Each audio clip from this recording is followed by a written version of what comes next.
Thanks for everybody for coming out on this absolutely gorgeous day to the November meeting of the Washington Area Group for Agriculture Studies. I'm Sabrina Barron with my colleague Eleanor Shevlin. We've been convening this group for bordering on 20 years, which is kind of frightening. But thanks everybody for coming out. We have a reflector email list. If you're not on the list and you'd like to be, talk to myself or Eleanor. We can get you on that list. We do 6 programs a year during the academic year, and this will be the last one for this semester, this calendar year. And then starting in February, we will have February, March, and April. Mac Holt from George Mason, scholar of French history, is going to be one of the speakers. Visiting Italian scholar at Johns Hopkins is going to be talking about history of science and print. And then we have an art historian from the Sorbonne who's going to be here in the spring as well. So we're looking forward to the rest of what's been a great program this year already. We go to dinner afterwards with the speaker.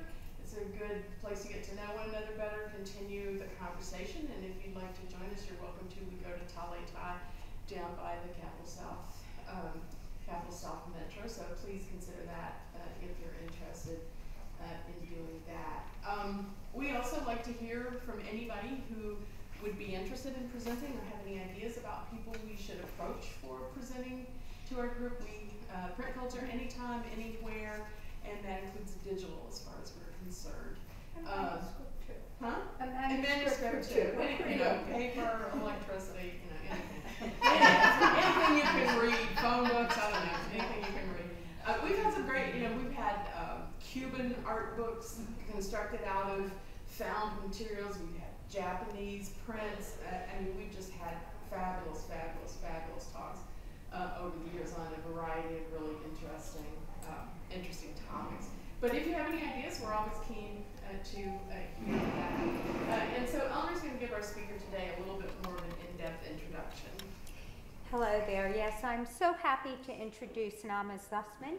She's an artist and a Ph.D. candidate in the Cultural Studies program at the Hebrew University of Jerusalem. Her research, entitled Artist Books, a Framework of Redistributions, draws attention to the critical impetus of artist books and the link between the aesthetic and the political that they provide. Zussman holds a master's degree in art in the book from the George Washington University's Corcoran School of the Arts and Design. It has taken me a little bit to get used to put the George Washington in front of that. Her thesis essay, which received the award for graduate critical writing, discusses the coexistence of artist books as both map and territory.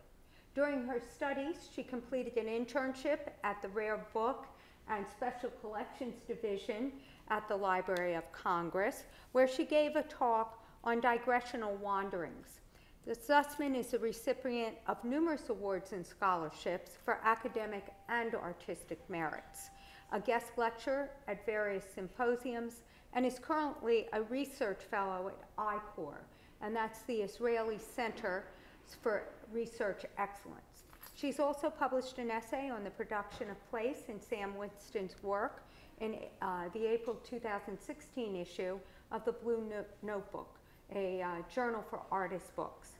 Recent acquisitions of her artist books, A Survey of the World, were made by the Rare Book and Special Collections Division of the Library of Congress, the Butler Library and Columbia University, and the Boston Athenaeum. Let's welcome Nama Zussman.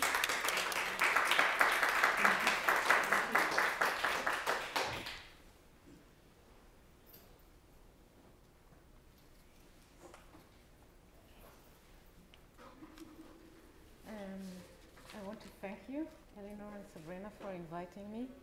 And it's an utter bliss to be here. Hi, please. I thought we were supposed to meet at noon. Yeah. Oh. Okay. I moved today, though. Okay.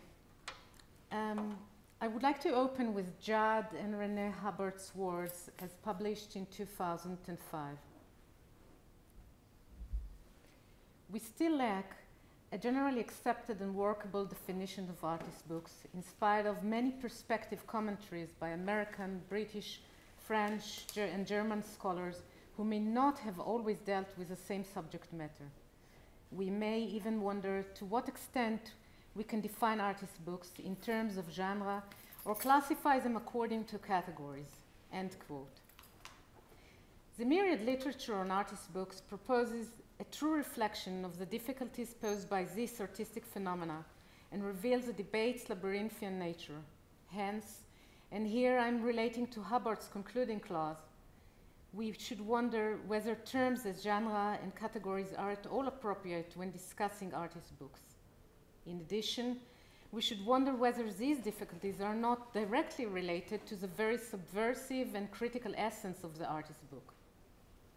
In his essay, Artist Books Between Viewing and Reading, Ward Tietz discusses the difficulties in reading artist book and argues that these difficulties are the main virtue, since, and I quote, such a difficulty is directly linked to their ability to contest the institutional norms of production and reception that we have inherited from literature and the visual arts, end quote.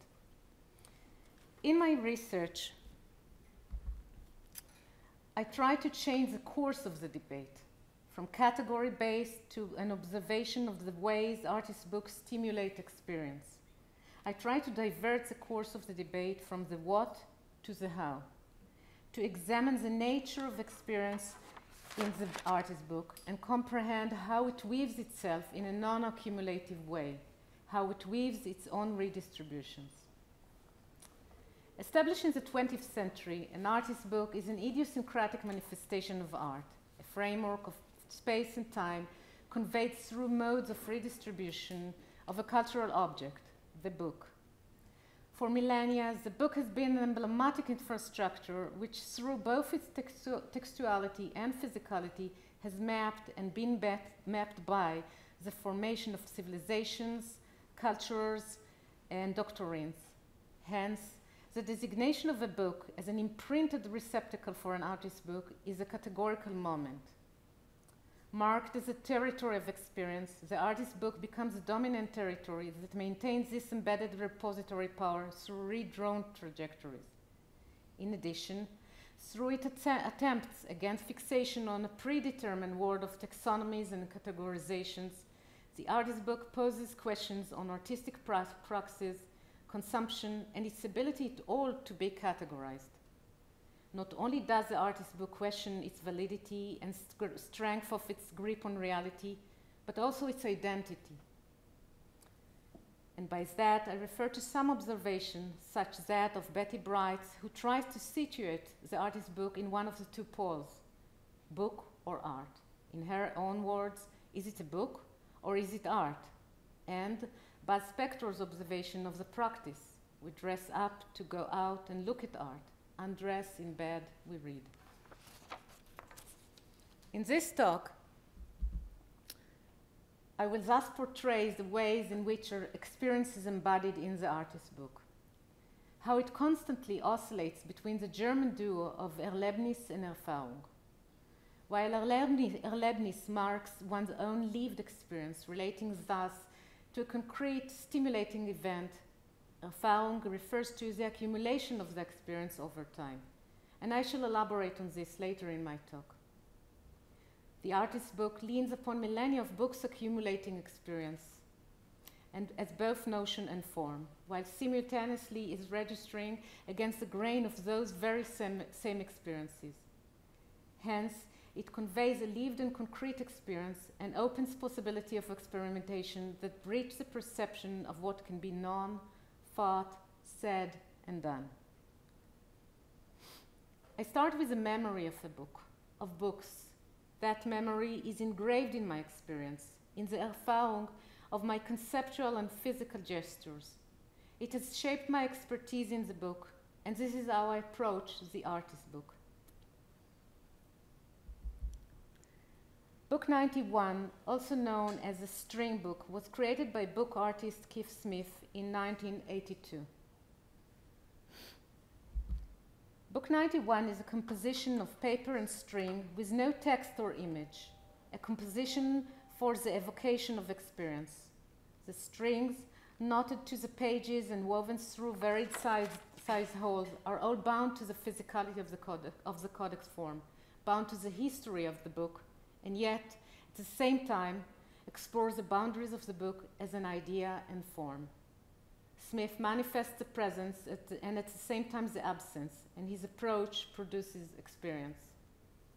When the reader, viewer, browses through the book, curves one's own way with a string, there is a sense of attention between the memory of given praxis of experience and the new path of experiential use. The act of reading viewing is shaped by the physicality of the book, and in turn, the reader viewer, in one's own reading viewing, shapes the physicality of the book. And those who expect to be led after a linear narrative find themselves disoriented. Book 91 goes against institutional norms of how to consume and experience a book, those which shape our experience and maintain a given order.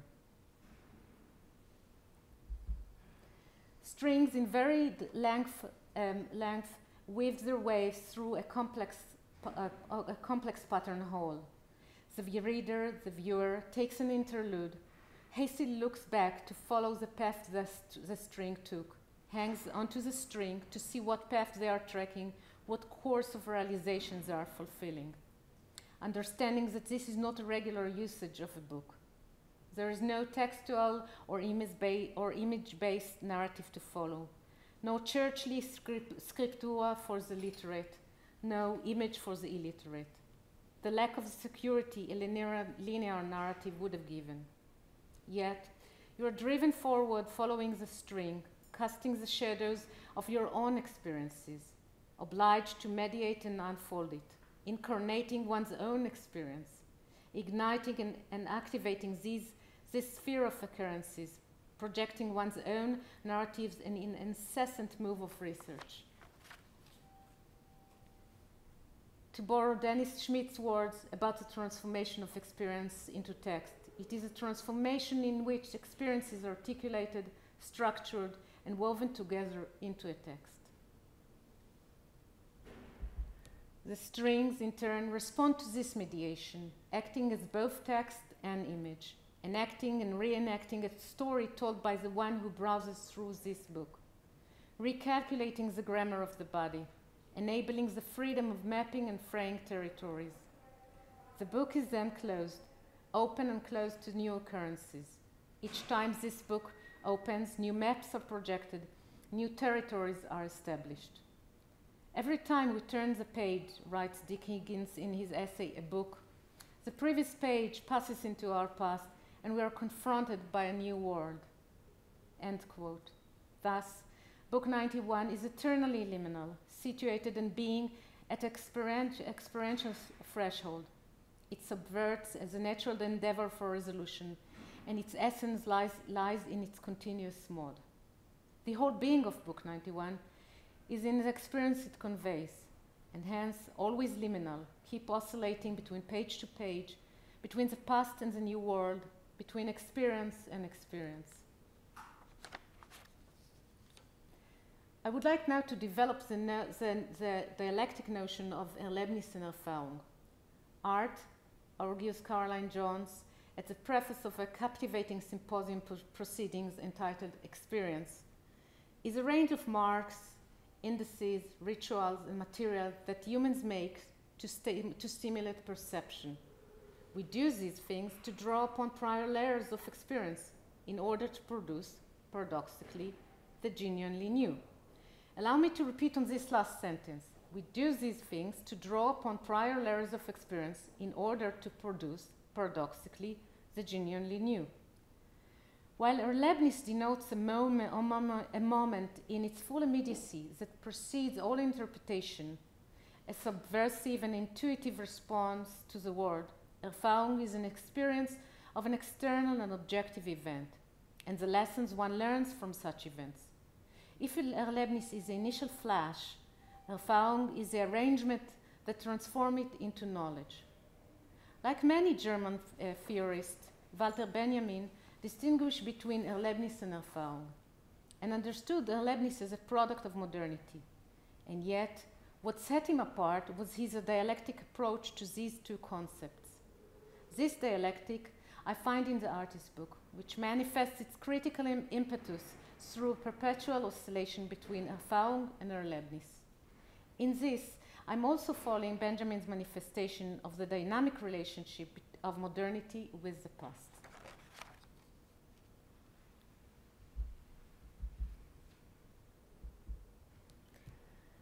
The second Encyclopedia of Toulon, 1991, although it was a work in progress, so it's the formal years of the creation were 1998 to 2003.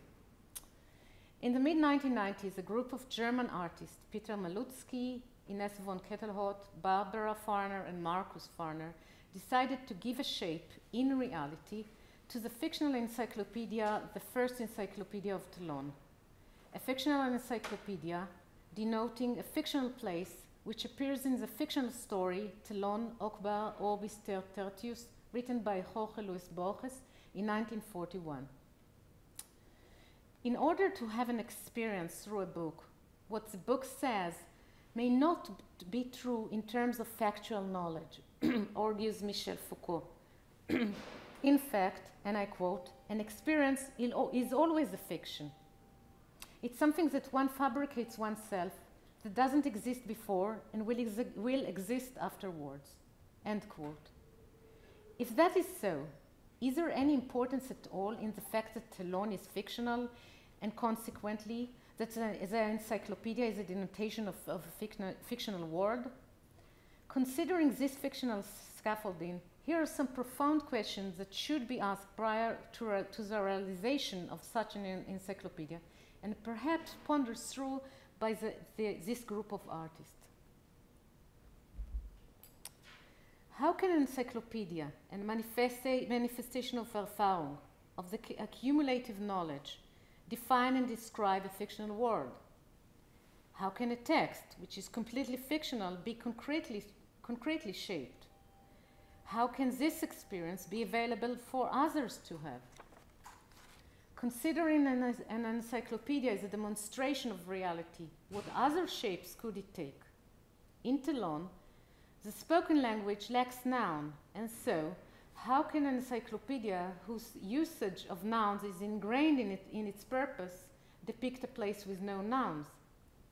How do you form experience? As said, these questions and assumptions could have been amongst what the artists asked themselves. Nevertheless, after a period of time, a disagreement arose over the realization of the encyclopedia, which led the group to part ways. Also interesting to indicate that although both realizations are utterly different from one another, they are both entitled the Second Encyclopedia of Toulon. I will explore Farner's realization, since I find their encyclopedia to put forward question about the artist's book and its subversive and critical essence. In addition, Farner's second encyclopedia poses epistemological questions about the relationship between reality and knowledge and how knowledge is acquired. Specifically, it opens up a realm for experience in a world which is completely fictional, where you can experience the fiction. On the second Encyclopedia of Toulon and the deceiving sense of recognition of texts, forms, and patterns one might draw out, writes Barbara Farner, a link to the everyday life of the viewer is forged, yet without ever trapping them in it. Life is created, not merely copied. The works and texts point forward to an imaginary moment in time, a dimension which perhaps never be, end quote. Farner's second Encyclopedia of Toulon is not end-oriented, neither bound up with a desire for resolution or closure, nor predicated on a linear succession of denotation.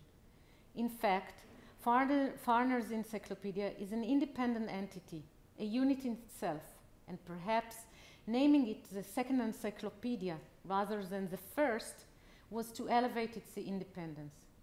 This is an encyclopedia with no main plot, which generates situation, activities, topics, and ideas.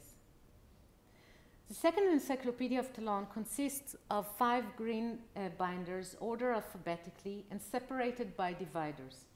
The choice of ring binders, as Farner remarked, is not only because they allow us the maximum amount of freedom for the entries we are producing in size and type, but also because no permanent order is dictated.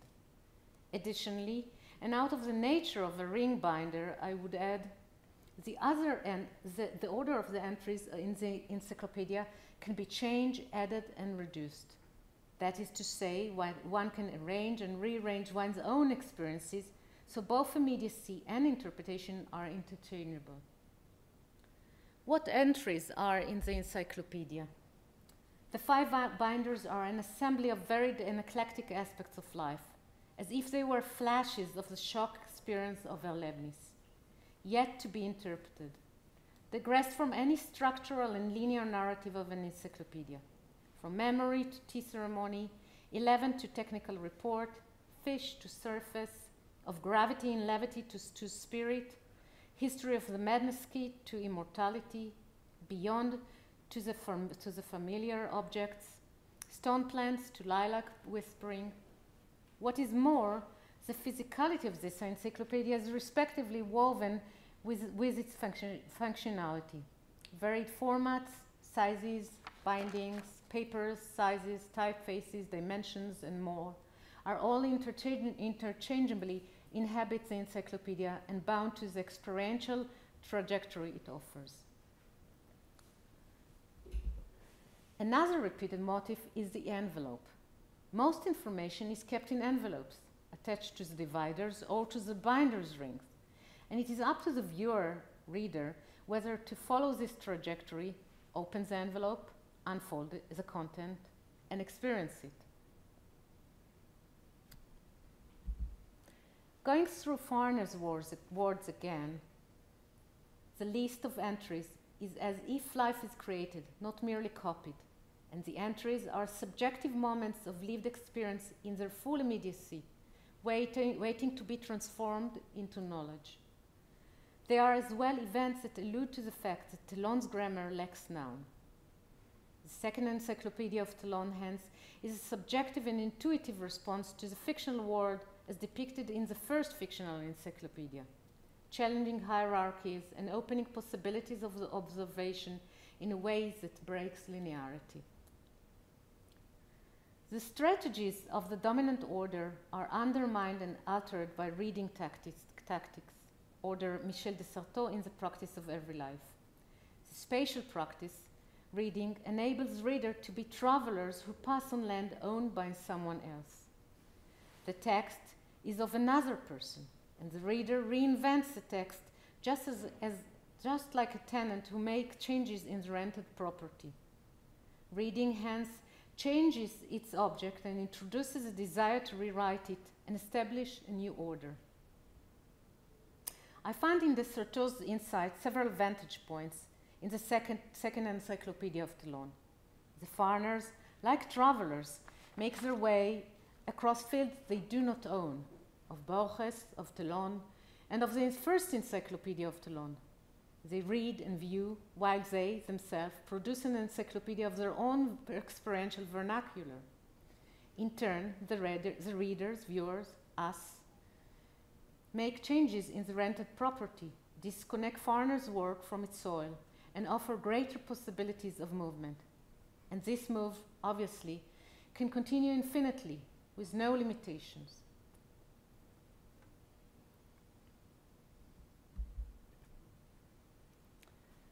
Sam Winston, Backwards Alternate, 2014. Backwards Alternate by Sam Winston charts a framework of experiences that ruptures and invents novel relationship between the lived and immediate experience and the accumulated one, that which leans upon one's expertise. It is a drawing of the constant movement between Leibniz and Alfaro. Winston, returning to Caroline Joyce's word, draws upon prior layer of experience in order to produce, paradoxically, the genuinely new. Backwards Alternate is the chronicles of the orchestration of the interaction between Kenneth Goldsmith's poem Day and Sam Winston's work, and the documentation of the fabrication of the poem Backwards. Backwards Alternate is a physical dossier of the records of its making, which consists of 3 sections sewn together: correspondence and uncreative writing, letter forms, and a drafted poem. Accompanied to this dossier are a letterpress print and its printing plate.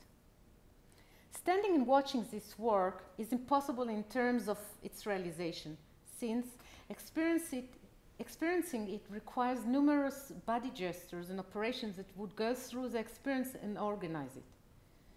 Of opening, spreading, glancing, accumulating, delving, standing, sitting, reading, viewing, surveying, and so on. This opus of body gestures brings back Baz Spector's observation about the practices related to the artist book. We dress up to go out and look at art. Undress, in bed, we read. In addition, it evokes questions about bodily gestures that perhaps are obvious to us when we view art or read books.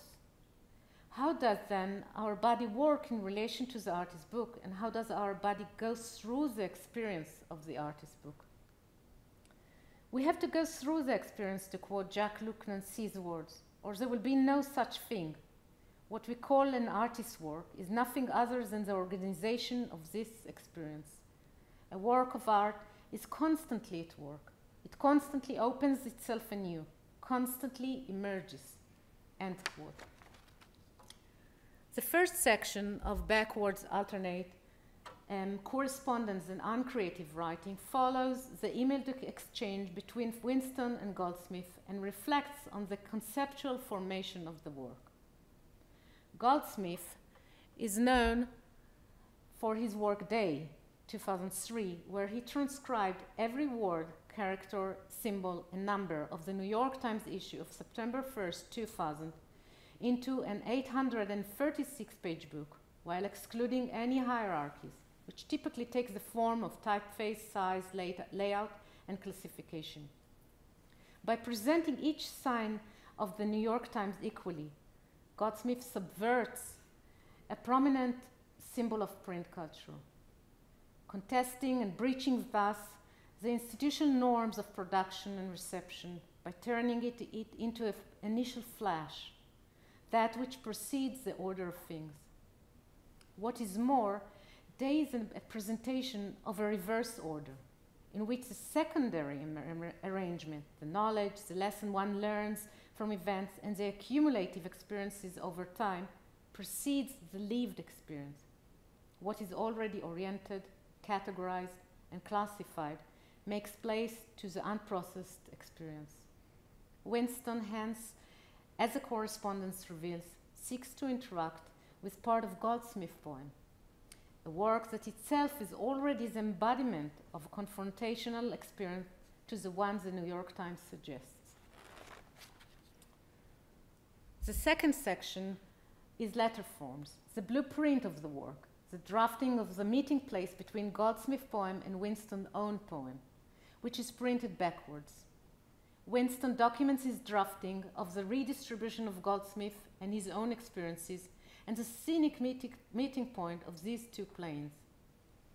He challenges what is already experienced while being both the surveyor and the surveyed. Winston's layouts and letters are stripped of their signifiers, deterritorialized from their previous regimes of identifications and experiences. To adopt Jacques Rancière's words, they rupture given relations between things and meanings, and inversely invent novel relationships between things and meanings that were previously unrelated. Each of these meditative layouts is hence a semiotic place within itself, excluding hierarchy of before and after. Each a place with absorptive and elusive boundaries that documents its history and at the same time confronts and negotiates with it.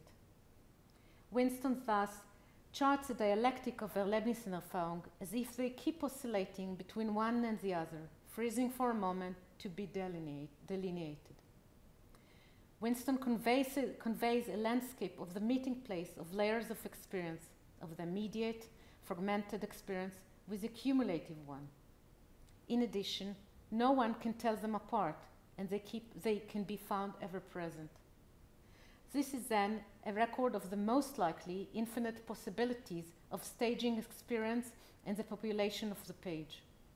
And it is not just about the collapse of hierarchies, but rather the open up of possibilities of experience. Winston hence considers both poems as if they were raw materials, critically initiated lived experiences.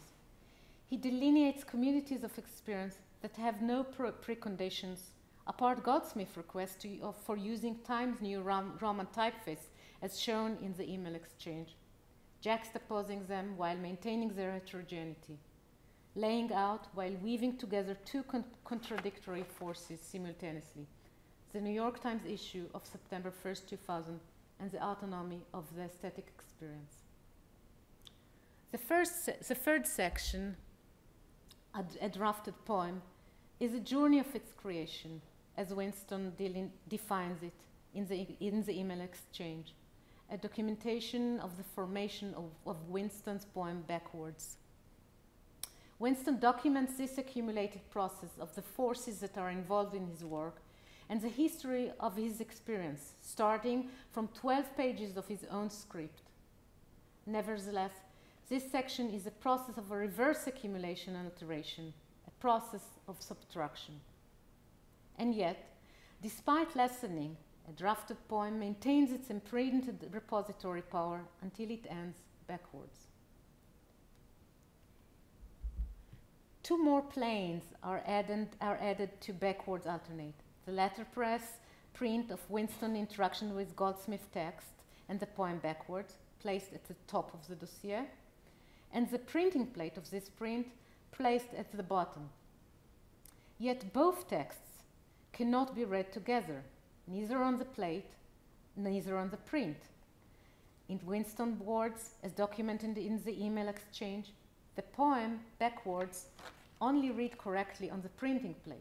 If it is printed, it is backwards. But that, in turn, makes the New York Times he's writing to Goldsmith, the New York Times text read correctly. So neither text ever sits together the right way around. Sad, but true. End quote. Perhaps not so sad. This is an eternal negotiation, because these two planes, the letterpress print and its printing plate, function simultaneously. The experience of each feeds the other in persistent return. Both Goldsmith and Winston's texts alternate the role and work together regardless of their supposed contradictions. In this, backwards alternate is an artist's book that documents its history, accumulates it, and at the same time presents it as if it were a lived experience, the Erlebnis. Backwards alternate does not produce consensus, nor does it inscribe given roles. It is a meeting place of little communities of experience, which are borrowed from heterogeneous domains. Winston hence weaves, while maintaining this state of negotiation, these experiential communities.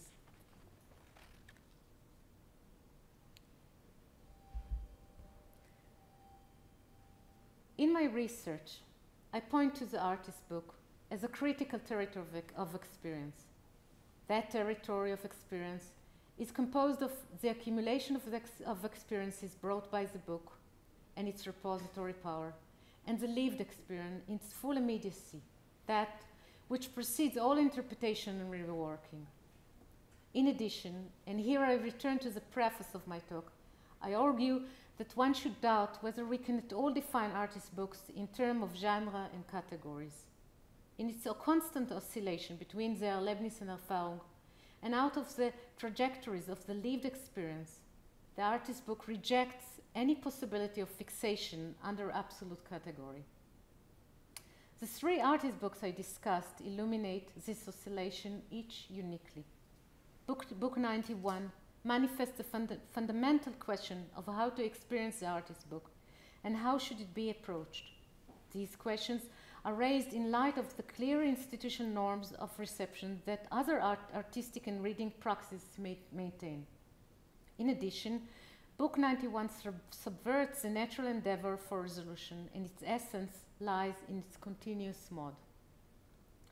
The second Encyclopedia of Talon raises an epistemological question about the relationship between knowledge and experience, and the extent to which the experience is affected by prior knowledge.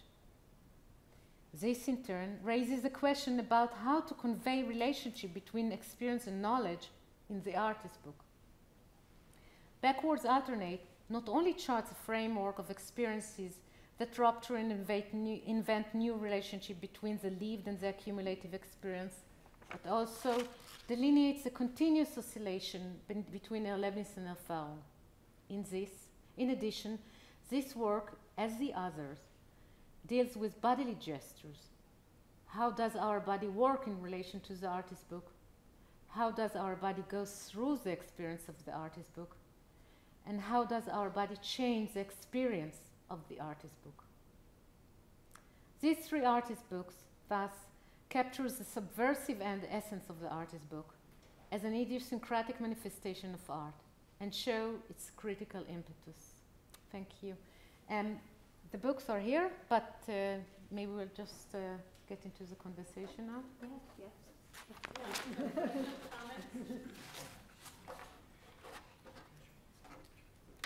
Question. You're talking about the creation of objects. What about the reception of them? In other words, if an artist, creator of an artist book, has an idea, is there any way of knowing whether that idea is going to be picked up by a person who literally picks up and looks at an artist book? I think this is the beauty with artist book, and obviously you know in your reading you reinvent the narrative as well. But I think that the artist book enables this freedom of experience, and there are two levels of the experience, and I mentioned this when I spoke about Michel de Certeau's the practice of everyday life. The writer or the creator, the artist, makes changes in others people's land, and the readers, the viewer, do the same. There are a couple of layers of the experience. It's not only the one who perceive, view, read, experience the work, but also the artist. Because interpretation doesn't belong to the artist. Yes, yes. But due to the nature due to the nature of the book, of the artist book, which already carries experience of its own heritage, of its own culture, you already have a layer of experience even before you start creating the artist book. The choice of to start a work of art from a surface that has its own accumulation of experience in itself is already a layer of experience. Yeah, I actually have two kind of different questions. One relates to the encyclopedia, and you were saying about how it's a demonstration of linearity. And I was wondering if you could say more about that for two reasons. It's collaboratively produced, and of course I heard that before I saw the other pages and everything, but I would think that it could have been created in stages and not from A to Z, or however we often conceive of, and just the fact that it could move around. And connected to that, because, and I'm thinking of Salibras, I mean, it invites the encyclopedia rather than a linear reading. It invites discontinuous reading, because you go in and, you know, so I was struck when I was an encyclopedia with linearity. Although, of course, a book contains, I mean, he talks about, and I'm thinking of Salibras in here, really of kind of today, mainly novels, and that's about it. that are meant to be read in terms of linear. So I could see how you could say, but I was interested if you could say more what you meant about a demonstration of linearity. There are two realizations of this encyclopedia, which is fascinating. But as I mentioned, I'm dealing with Farner's realization, and the other realization is by Malutsky and Ketelhot. It's a library as well. I think it's 50 volumes, 50 volumes of linearity, a masterpiece of linearity. It's beautiful, meticulously done. But I don't find that the experience there. Beyond the well-crafted work, I don't find it doesn't. I don't think that the realization evoke any questions about experience, about the connection between experience, knowledge, reality, fiction, and I do find these questions in the Farner's realization. It's interesting. I don't know why they actually decided to work from A to Z, because the whole essence of the work objects this. But I would say that this is the only linear part. Okay. Other than that, the whole, I mean, the encyclopedia, there is nothing about linearity in this. So it was really the kind of traditional construction, the invitation to go from A to Z, even though often in either the production or reception it doesn't. Yes. I mean, you can browse through the encyclopedia without following the A to Z. Obviously, these are 5 binders. You're free. You have the freedom to as a tenant, to make changes in other person's property, as Michel de Soto says. And it's also you have the freedom to whether to open the envelope, unfold the content, which is very interesting. So you choose what content to read, what content to experience. Another thing that I find very interesting is what is the connection, and I'm only at the beginning of this, and I'm happy to hear you about your ideas, but I think this encyclopedia raises epistemological questions that I didn't think about them before in relation to the artist book and the connection between experience and knowledge. And how do we know? How does our body know the experience of the artist book? And what do you do when this is a realization of actually something that is completely fictional? Where is the experience there? Oh, I'm so sorry. Go ahead. I just have a follow-up question about the Farner's encyclopedia. How did the collaboration break down when it seemed like it had the fluidity to be such an exchange between people? Yeah. What transpired? Do you I actually don't know. I don't know what's happened, and I asked Mark. Mark told me to ask Beth. I don't know what happened behind the scene, but looking at the two realizations, it's obviously that there was a dispute because they are completely different. Yes. I mean, it's and by the way, when I'm looking at other Barbara Farner's work, the encyclopedia is different from her other work as well. She's very craft-oriented person, and this encyclopedia was like it's a whole different trajectory of her. Yeah. But I don't know. I mean, I think I would be interesting not to write about it, but if you can gain more. But I wouldn't write to Barbara Farner and ask her what happened. Yeah, no. I really don't know. So here's another question here. Just to follow up on the same thing and what Eleanor was saying, it struck me as she was talking that I don't think that encyclopedias are probably actually written in alphabetical order. When somebody sits down to create an encyclopedia, That's true. I doubt That's that totally they start true. with A. And I mean, even if it's just one person writing it. And so that had me thinking about, I'm one of these people who works here in the library and is not trained as a librarian, so the ideas of discovery and access were fairly new to me. You know, I was already former scholar, if you will, when I realized that a lot of what libraries think about is trying material accessible or findable. And so that whole alphabetical thing is simply an age-old convention to make material findable. And so I just was thinking about that, page numbers being another version of that. And I was just thinking about that in terms of what you were saying at the beginning about the interacting with the past and the forms and also sort of making something new out of it. So it just struck me as, the alphabetical thing is about the presentation and maybe about the user, not necessarily about the creation. Yes.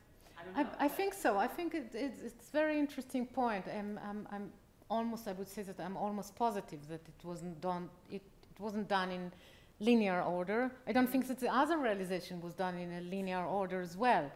But this is how it's presented, and this is the accumulative experience, the Erfahrung, that we start with. So, and this is why I'm speaking about this dialectic and the continuous oscillation between the Erlebnis and the Erfahrung. How do you convey this lived experience out of something that is already accumulated? And this is why I brought also Sam Winston, because this is amazing how the work keep oscillating between the layers of the New York Times, which is already an accumulation of experience. And then Winston turned it into a flash, a new lived experience. And the whole structure of his, the formation of his point is going backwards. So he starts with his Erfahrung, again, the accumulative experience, and go backward until he ends at the lived experience. So, and I think I think that this is how I see the artist's book. I think that this is it's a dialectic artistic phenomena, very different from other genres and artistic forms. And I think that I'm very much into the critical impetus of the artist's book. I don't, although many other artistic forms wish to be critical or political, I don't see this. And with the subversive trajectories that the artist's book offers, I think this is a very critical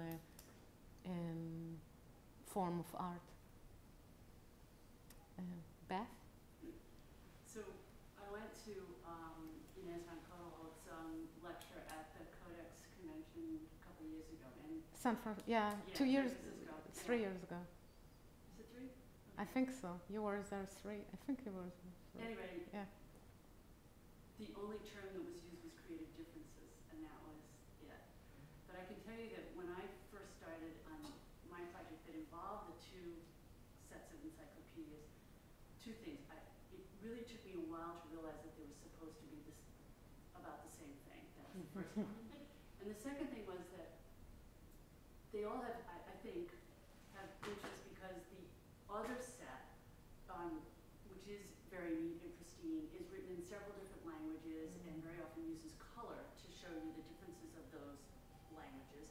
So since I didn't speak most of them, it was all a guessing game anyway, which I kind of enjoyed. But I have to say, I felt more like I was being conducted or led through the other set, whereas this was a sense of discovery in which it didn't matter that I didn't understand half of what it was. That's true. I had so much fun. Yeah. It's so much more interactive. Yes. And again, you can choose whether you go in and out and open it up or how That's you true. turn things. And you have this sense of a collection of ephemera with some other stuff in there. But I think that the tactile sense of moving the pieces of that book and the idea with a notebook that it's a work in progress, there's never really an end to it because every new person who goes is going to give it a new experience, I think is what separates it from the other one, and for me, ultimately, was more satisfying. Does it remind you of childhood at all? Yes, to some degree, that sense of discovery, like when we were kids. I'm thinking about the binder. Yeah, that's exactly. That's what I'm saying. It's a work in progress, right? Because when you bring your notebook to school, it's an ongoing experience. And you have, it's very interesting because you have fine press printer, but they're all in this very cheap binder. And I think this is fascinating. The more I am involved in this work, the more amazed I am, the more experience I gain, and it's I think it's an amazing realization. There was another question. No, thank you very much. This is your talk has taught me a lot about artist books and libraries. You were talking about categories and genres and how artist books just don't Reject. fit. Yeah. And I realized, and I'm a cataloger here at Library of Congress, and that's what we do. We put Nama's books together. We put Sam Winston's books together. American history, and it's very frustrating for traditional librarians to have to deal with them at all. Yeah. Which is why so many people want to say, no, it's sculpture. Yeah. Send it to the National I Gallery. actually look at how do you call this compendium of this dictionary of how to Catalogers. but there is a How name. they come out. The Library of Congress has its own catalog. Yes, Yeah. the online catalog. Yes, Yeah, so I not the online catalog. The how they the categories. Okay. The catalog of the categories. Subject heading? Exactly. Yeah. Oh, So yeah, this is actually I'm mentioning this in my proposal. I said, well, after all this labyrinthian experience, I'm saying, well, but there was an achievement in 1981. I think it was 1981 that the Library of Congress decided to use the term artist book, and then I found this catalog online, and this incredibly long amount of subcategories, like you said. So artist book in this and in different countries, and artist book which are more photography oriented, and so this is it's an endless. It's a real web, and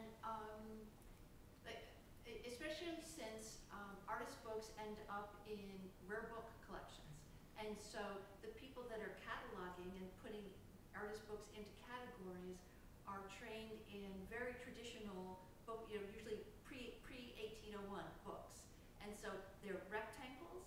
They fit on a shelf, and they go in a straight line. I mean, this is what we do, and it's all about finding things. It's findability, and so your talk has helped me think about that. And I, for one, I enjoy cataloging artist books because it is sort of a mind-bending experience. But many of my colleagues are very happy about that because then they don't have to do it. And but anyway, but your talk has helped me think about this and how it's a real conflict in terms of how traditional libraries are dealing. Yeah. with Yeah, these works of art, and is it art, is it a book? That's all very Yeah, you know, it's very interesting because I also find it. I had a paragraph that I took out when at the end of my discussion of book 91, where I said that I think that in order to gain the experience, it should be shown not through any glass partition, but it has to be in library, browsed through. And then my advisor read the talk, and he commented, he said, oh, so now you're being normative with all your objections. What is it should be browsed or should be viewed? You're moving from being epistemological person, philosophical, and now you're talking in terms of where it should be viewed. What are the right conditions? And it was a very interesting remark for me. And although I find myself,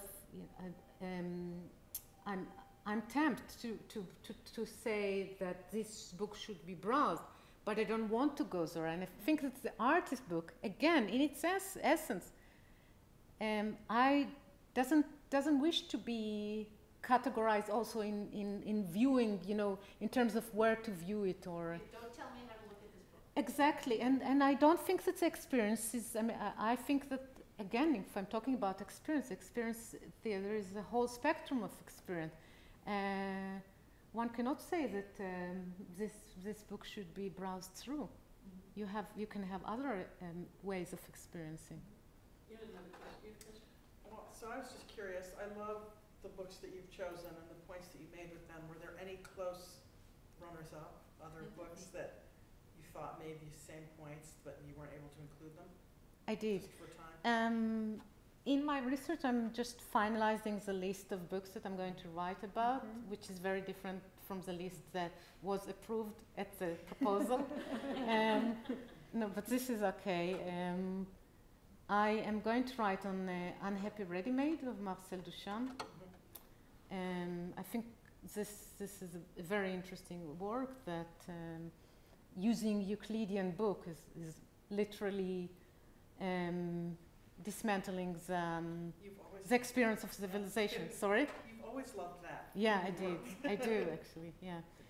And there is an Argentinian artist, but I don't know if I can pronounce her name correctly. I haven't practiced it enough. And I saw one of her works at the MoMA's library on Tuesday morning. Her name is Mirtha Dermisace. Do you know her name? This artist? Yes. Dermisace. Cooper Smith or something, No, Mirtha Dermisace. She invented, I wouldn't say even writing, but her subversion against the Argentinian government was through the free sets of free strokes that she invented. And the works that I saw at the MoMA's library was a newspaper, which is fascinating because it is categorized. You have bold titles and you have the columns, and you even have different typefaces, but it's nothing about writing and nothing that imitate to be writing. These are free strokes, but the whole newspaper is, and this was a way to go against the government, and I think it's fantastic work, really. The other works that I might write about is on Kawara's I read. The third one is I don't remember, three, it will come to me later. He documents each of his deeds on a daily basis, where he went, who he met. I think it's even more fascinating than his date paintings, because at the end there are 4 pamphlets. The whole documentation was done in 1969, and the 4th pamphlet is actually introduction, because between all the things, all the people he saw, met, all the places he was, and this is amazing, the continuous, the infinite possibilities of interactions of his diaries, of his documentation. That's it. Yeah, I was, it's half question, half comment. Okay. And it seems like many of the books that you're looking at are the 20th, 21st century artist books. Yes. Yeah, because I was really taken, and they're very different, and this kind of bolsters your point about experience. But these works that have also come out now playing with, they're printed works. They play with print, not all the time, but sometimes they seem very much in response to our digital world. I'm thinking of J.S. Abrams and Doug Doerr's S, with the envelopes and everything else. I'm thinking of B.S. Johnson's The Unfortunates, like Anne Carson's work, a lot of the work that comes, but they're not artist books. They're something, I'm thinking of Back to the Republic, an illuminated manuscript. that you have artists creating this too. I think Kid did one. You know, a lot of them are book illustrators, and they've decided to embark on novels. And this, for example, reminds me of a page from either Thurne's Revolution, where you actually have to turn the book to read it, or House of Leaves. And it also looks like performance art, the installation of text rain.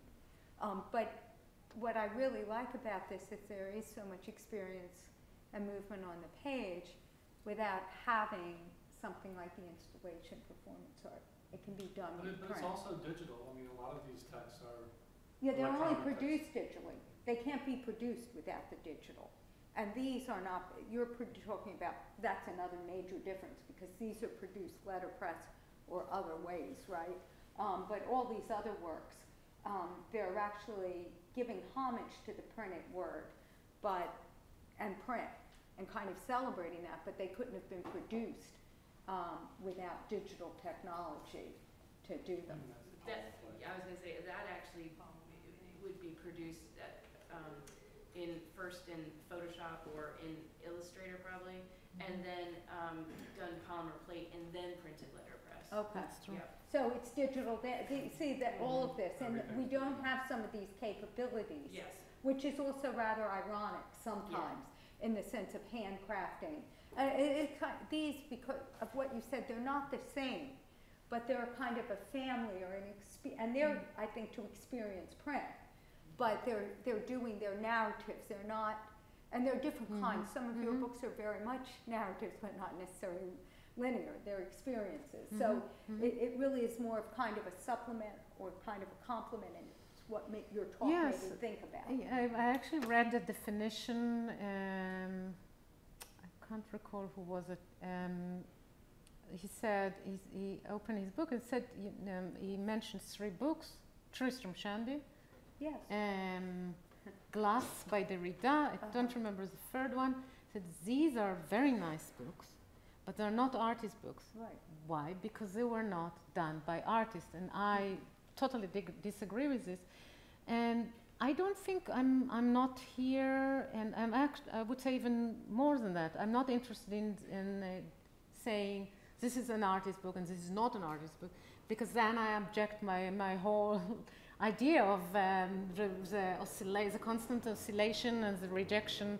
I think these books are definitely evoke experience. Yeah, I definitely do, but other books do in different. They have they're more genealogically akin to these books, and I'm not getting in a debate whether you want to call them or not. I see a difference in them, but they're genealogically connected. You know, that's just what I saw also a wonderful spectrum of the layers of experience at the New York Public Library, where different artists redid Un Coup de Dé of Mallarmé, which was very interesting, because this is, so you take works that is already exist and you re-experience it again and again. I saw Marcel Brodard's realization of Un Coup de Dé, which was very interesting. Yeah. That's the company Visual Design does that, the publisher in London. Yes, Visual, yes. Tristram Shandy. I have Tristram Shandy by them. They wanted to do it. It was Adam Thirlwell, not Thurn, that I was saying. I knew I had that title. I'm trying to remember his name. This reminds me of a number of years ago when I worked with the University of Delaware Library, and our library director decided that our special collections was no longer to collect artist books. And we asked her, what is an artist book? And? She had no answer to the question. And then you have to say, well, what is an artist? You know, you're right. I mean, you cannot categorize them. I guess the only thing one can say is you know it when you see it.